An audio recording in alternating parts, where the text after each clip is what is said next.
한다고 덕분에 돈 벌어볼 수 있는 시간입니다. 엠비엔골드 최현덕 매니저 함께합니다. 안녕하세요. 네, 안녕하십니까? 네, 안녕하십니까? 네. 오늘 시장 지수만 놓고 보면 크게 문제되지 않는다라고 생각할 수 있는데 네. 하락하는 종목 개수가 이제 코스닥 시장 내에서 하락하는 종목 개수가 거의 역대급의 숫자로 하락하고 있거든요. 왜 그런지 오후장 커닝페이퍼 보면서 이야기를 나눠보겠습니다. 하락 종목 개수 9배, 포스코 에코프로 그룹주로 쏠리는 수급이라고 적어주셨는데 사실 오늘 장에 만약에 포스코랑 에코프로까지도 하락했으면 저희 이거 다 밀고 긴급 진단으로 시장 하락장으로 갔어야 됐어요. 아마 뭐 한 3%는 빠지지 않았을까? 네. 어쨌든 포스코하고 이제 에코그룹주가 일단 에코그룹 같은 경우는 지금 미문으로 올라가는 거고 포스코 그룹주도 오늘 실적 발표가 나왔는데 뭐 되게 서프라이즈 나온 게 아니거든요. 그럼에도 불구하고 올라가고 있습니다. 일단 포스코 인터내셔널의 상한가 들어갔는데 지금 이 분위기를 좀 보게 되면 왜 올라가는 거냐면은 이번 주부터 어떻게 보면은 미국과 중국의 어떤 무역 갈등 패권 싸움이 좀 시작이 될 수 있다. 왜냐하면 오늘부터 이제 일본이 중국에 수출 제한을 하기 시작했고요. 미국이 또 주말 동안 뭔가 발표한다고 하죠. 그런 것 때문에 이 광물 관련주가 올라가다 보니까는 결국 이 자원 개발을 하는 포스코 인터내셔널, LX 인터내셔널 이런 종목들이 급등이 나오면서 요 2차전지 소재를 공급하고 이제 원료까지 만들 수 있는 그런 기업들만 올라가는 겁니다. 이렇다 보니까 이쪽으로 쏠리고 있는 건데요. 하락 종목 개수가 오전에만 해도 9배가 넘게 나왔죠. 그만큼 별로 안 좋은 시장인데 다만 저는 이번 주 전략 후강을 좀 말씀을 드렸습니다. 일단 오늘 밤에 나스닥 특별 지수 조정이 있고요. 그럼 최소한 뭐 빠르면 오늘 밤부터 나올 수도 있는 거고 늦어도 내일 밤부터는 조정이 끝났기 때문에 그러니까 비중 많은 것들은 매도해서 비중 좀 적은 것들을 더 사는 거거든요. 그렇게 되면은 결국은 다시 한번 화요일 밤 미증시부터는 올라갈 수 있다는 거죠. 근데 화요일 밤 미증시부터 MS 구글 실적 발표 나오고요. 수요일 날 하이닉스 컨퍼런스 콜 있고 또 수요일 같은 경우는 FOMC 회의도 있죠. 굵직굵직한 것들이 수요일 날 대부분 몰려 있습니다. 이런 관점에 있어서 저는 오늘 아래로 나왔던 변동이 결국 위로 갈 수밖에 없기 때문에 이쪽의 종목들만 잘 사준다면 결국은 또 수익날 수 있다. 다만 이런 것들, 이런 내용들 좀 모르시게 되면은 결국 아침에 빠지다 보니까는 또 팔 수밖에 없는 거거든요. 그런 관점에서 이런 내용들만 좀 잘 아시면은 이런 것들을 잘 갖고 있어야 뭐 상한가도가 급등하는 거니까는 그런 관점에서도 이 시간을 통해서 제가 오늘도 이번 주에 올라갈 종목들로 또 구성해서 두 가지 종목도 말씀을 좀 드려보도록 하겠습니다. 네, 오전장에 또 급락하던 반도체 주들도 살짝 저점을 좀 다지고 올라오는 모습도 그렇죠. 보여줬거든요. 관 이 시장 안에서 흔들리지 않고 버틸 수 있는 방법은 무엇인지 저희 현덕이 덕분에 함께 하시면서 그 키워드 찾아보시기 바라겠습니다. 그리고 여기 더불어서 오히려 나는 수익을 더 누릴 수 있어 하는 분들은 네. 신테카 바이오 주주분들이 아닐까 싶은데요. 그렇죠. 제가 말씀드리고 나서 다음날 상한가 들어갔고 네. 오늘도 급등이 나오고 있습니다. 그러니까요. 그리고 이 AI로 시장을 개발한다. 이게 정말 많게는 5년 걸리던 거를 1년까지 줄일 수 있기 때문에 네. 지금 많은 바이오 기업들이 안 쓸 수가 없는 거고요. 심지어 이 그러다 보니까는- 종목 저희가 목표 주가도 상향 조정하지 않았어요. 그렇죠. 제가 13,000원도 되게 높게 잡은 거였거든요. 근데 13,000원 오지 않았을 때 제가 또 목표 주가를 조정해서 16,000원까지 잡았습니다. 지금 근데 중요 저항선 다 돌파하면서 이제 올라서는 거기 때문에 결국 AI로 올라가는 거거든요. 특히나 바이오 기업 같은 경우로 저는 8월 달에 좀 더 높은 상승이 나오지 않을까 합니다. 그런 관점에서 자, 목표 주가를 16,000원으로 변경했던 건데요. 다시 한번 목표 주가를 높여서 2만 원까지 한번 보자. 일단은 15,000원 내외에서는 절반 정도 수익 실현하시는데 나머지는 2만 원까지 보신다면은 남은 이제 우리 7월 달 끝나고 다음 주 8월 시작되지 않습니까? 8월을 장식할 수 있는 종목이 제약바이올지도 모르겠습니다. 그런 것도 보시면 될 것 같고요. 그 다음날 말씀드렸던 보로노이, 역시 한 신테카 바이오와 같이 AI 바이오 기업을 말씀을 드렸던 건데 이 보로노믹스가 또 한몫하고 있다라고 말씀드렸고 이 보로노믹스를 제외하고서라도 현재 두 개의 파이프라인 가치만 갖고 두 곳의 증권사는 목표가를 10만 원 이상 보고 있다고 말씀드렸죠. 그런 관점에서 중요 저항을 넘고 있기 때문에 이 중요 저항을 넘을 때 약간의 좀 등락이 있을 수 있습니다. 다만 이 저항대 넘어버리면 더 올라갈 수밖에 없기 때문에 제가 목표 주가를 7만 5천 원까지 올려드렸는데요. 역시나 7만 5천 원까지 계속 보도록 하고 바로 엊그제 이틀 전에 말씀드렸던 레이저 셀까지 보게 되면은 역시나 레이저 셀도 지금 우리가 가장 중요한 HBM에 있어서 리플로 장비에 들어가는 장비 중에서 지금은 이제 열로 좀 붙이다 보니까는 좀 분량이 나올 수 있는데 레이저로 붙이는 기술을 갖고 있다라고 말씀드렸던 건데요. 그게 바로 레이저 셀이었고 오늘 같은 경우도 15,000원 훌쩍 넘었었으나 이 중요 저항선 넘는 과정에서 약간의 윗꼬리가 나왔죠. 제가 여기서 좀 많이 올랐음에도 불구하고 말씀드렸던 건데 계속 올라가고 있습니다. 역시나 목표가를요. 지금 레이저 셀 같은 경우는 17,500원까지 높여보겠습니다. 왜냐하면 중요 저항선 넘은 상황이고 특히나 이제 이번 주에 지금 이 하이닉스나 삼성전자의 이 컨퍼런스 콜이 있기 때문에 여기서 HBM에 대한 전망이 안 나올 수가 없습니다. 그러면 HBM에 있어서 핵심 기술이 될 수 있는 레이저 셀을 우리가 좀 더 보자라고 말씀을 드리면서 목표주가 17,500원까지 변경하고요. 오늘도 새롭게 올라갈 수 있는 종목 2가지 말씀을 드려보도록 하겠습니다. 네, 오늘도 2가지 종목을 이렇게 레이저셀과 신테크 바이오로 저희는 또 수익을 챙겼습니다. 네. 신테크 바이오 13,000원에서 목표가 올릴 때 제가 또 올려요 라고 했는데 네. 올리길 잘했습니다. 그렇죠. 네, 수익을 온전히 챙길 수 있었고요.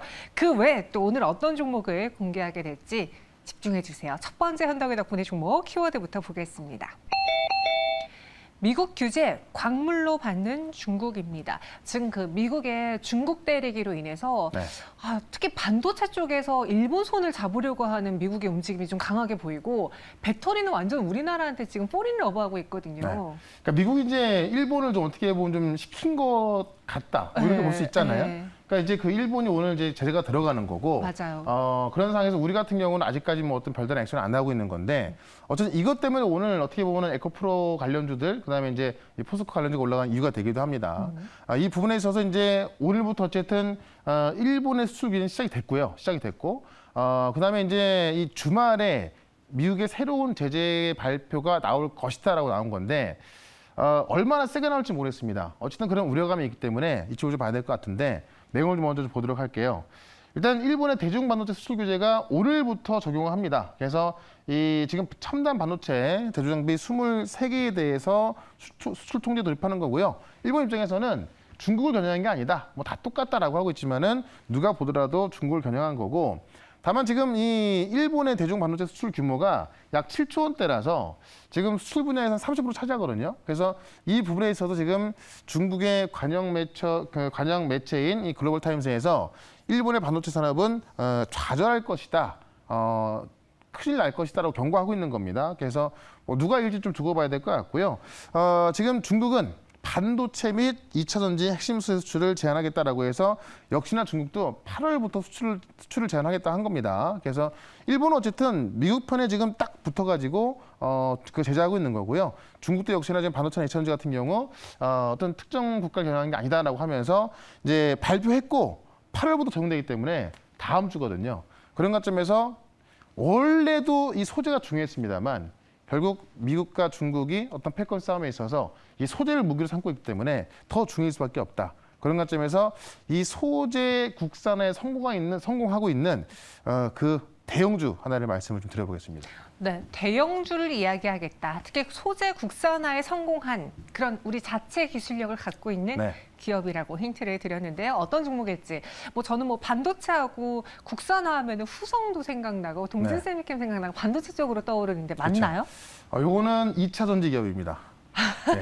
반도체 이야기 쭉 해놓고 2차 전지 가는 거예요? 그러니까 반도체 2차 전지가 지금 다 해당되는 건데 네. 반도체 관련해서는 제가 좀 다음 종목도 말씀드려놨고요. 오. 특히나 반도체 관련해서는 아직까지 좀 많이 남아 있는 것 같아요. 근데 2차 전지만큼은 어떻게든 우리가 좀 되게 좀 크게 그 물량을 잡고 있는 건데 만약에 중국에서 이제 원료를 제재해 버리면 지금 우리가 이 어떤 상위권에 있는 게 다 이제 어떻게 보면 좀 깎아내줘 오는 거거든요. 네. 그런 관점에서 2차 전지 우리 이 공급망이 더 중요할 것 같습니다. 중국의 액션이 나오면은 국내에서 특히나 의존도가 높은 그런 2차 전지 주들은 타격을 받을 수 있는데 그쵸. 이 회사는 자체 기술을 갖고 있기 때문에 지금 당장은 타격받을 수 있는데 네. 이걸 준비를 하고 있는 거예요. 알겠습니다. 어떤 기업인지 보면서 더 이야기 들어볼게요. 첫 네. 번째 공략주는 LNF예요. 거의 끝판왕 나왔네요. 지금 에코프로와 함께. 그러니까 원래 양극재 기업이고요. 에코프로도 양극재고 LNF도 양극재 왜 못 갔냐라고 봤을 때 사실 LNF 같은 경우는 원료 공급에 있어서 이 수직 계열화가 안 돼 있기 때문에 만약에 중국이 원료를 그냥 끊어버리면은 네. 여기는 큰일 난다. 그래서 그런 리스크가 있기 때문에 못 갔던 겁니다. 근데 그런 리스크를 풀고 있는 게 LNF다. 그러니까 어떻게 보면은 주가가 못 올라갔던 약점을 해소하고 있는 게 LNF이기 때문에 그런 것을 봐야 될 것 같은데요. 얼마 전에 이제 LS하고 또 협력을 하기로 했습니다. 새만금에다가 1조 원대 규모의 공장을 지어서 전구체를 직접 만들겠다. 결국 이제 양극재에 들어가는 게 전구체인데 투자금액 약 1조 원을 들어서요. 이 새만금에 LS하고 LNF하고 합작해서 만들기로 한 겁니다. 그래서 LS가 지분 51% 가져가고요. 나머지 LNF가 가져가서 합작해서 만드는 건데 이 투자금액으로 전구체 생산량이 약 연 8만 톤 보고 있는 건데 지금 LNF의 연간 양극재 생산 규모가 13만 톤이거든요.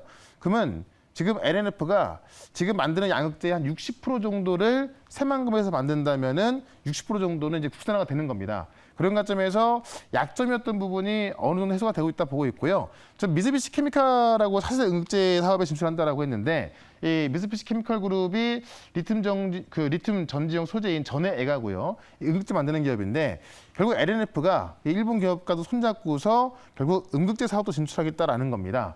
그러니까 양극재 기업이었기 때문에 그게 약점이었던 건데요. 이게 원료도 지금 수직계열화되고 있는 거고 음극재라든가 전해까지 만들면서 이제는 양극재 기업에서 배터리 종합 소재 기업으로 탈바꿈하고 있다. 그래서 이렇게 바뀌면서 그동안 좀 갖고 있던 약점이 없어지는 거기 때문에 그런 관점에서 LNF를 좀 봐야 될 것 같고요. 지금 이런 거 생산 계획들을 연내에다 발표하겠다는 계획이기 때문에 이런 게 착착 진행된다고 한다면은 약점이 없어지는 절대 강자 이런 정도로 좀 보시면 될 것 같습니다. 차트 한번 좀 보도록 할게요. 차트 보시면은 전에 기업에도 불구하고 코스모 신소재, 코스모 화학, 에코프로 이런 것 비해서 정말 못 갔던 겁니다. 저번에도 가다가 말았던 거죠. 다만 그런 부분들이 풀리면서 올라가고 있기 때문에 저는 지금부터는 우리가 좀 중장기적인 관점에서 한번 접근해보자라고 말씀을 드리면서 일단 목표가는 전고점인 35만 원까지 말씀을 드리고 손절가는 26만 원으로 대응을 해보도록 하겠습니다. 네, LNF 이렇게 공략해 보겠습니다. 목표 주가는 35만 원, 손절 가격은 26만 원 제시했습니다. 네. 사실 왜 같은 양극재인데 LNF만 이렇게 못 가냐라고 아쉬워했고 이전에 되게 테슬라 많았죠. 때문에 발목을 잡혔었잖아요. 그렇죠. 근데 지금은 테슬라가 잘 가는데도 못 가서 서러웠었거든요. 다시 시동을 걸고 있습니다. 저희는 오늘 LNF를 첫 번째로 공략해 볼게요. 두 번째는 무엇일까요? 키워드 보시죠. 이번에는 반도체, 빙하기 마무리라는 키워드입니다. 제가 반도체 계속 했던 이야기인데 네. 다시 한번 또 좀 자세히 한번 짚어드리고 오늘 아침에 반도체가 빠지다 보니까 많은 분들이 또 고점 아니냐 이랬을 것 같은데 네. 지금 제가 조금 전에 들어오다 보니까는 한미 반도체가 또 이제 양봉 전환돼서 맞아요. 오늘 또 급등 나왔거든요. 또 자사주 매입 이야기가 자사주를 있던데요. 10억 매수했는데 네. 사실 양은 큰 게 아닙니다만 근데 많이 올라온 상황에서 대주주가 샀다라는 것 자체가 의미가 있는 것 같습니다. 그래서 지금 내용을 보게 되면은 지금 디램 값이 이 ASP가 상승 전환 예상이 되고 있다라는 이야기가 나와 있는 거고 삼성전자 DS 부분, 하이닉스, TSMC까지 이 매출 추이가 이제는 저점을 찍을 것이다. 그러니까 2분기 실적 발표가 이제 이번 주에 있는 건데 최악이죠. 다만 2분기를 시점으로 해서 최소한 4분기부터는 수요가 공급을 넘어서면서 반도체의 DS 부분에서 흑전할 거다라는 얘기입니다. 일단 1분기까지도, 그러니까 2분기까지도 적자가 꽤 컸죠. 적자가 3조, 3조 넘게 나왔던 건데 4분기부터는 3조가 넘던 적자가 흑자로 전환될 수 있을 거다라는 이야기입니다. 그래서 지금 3, 4분기 들어서 지금 디램 가격이 ASP 하락세가 완만해지고 있다.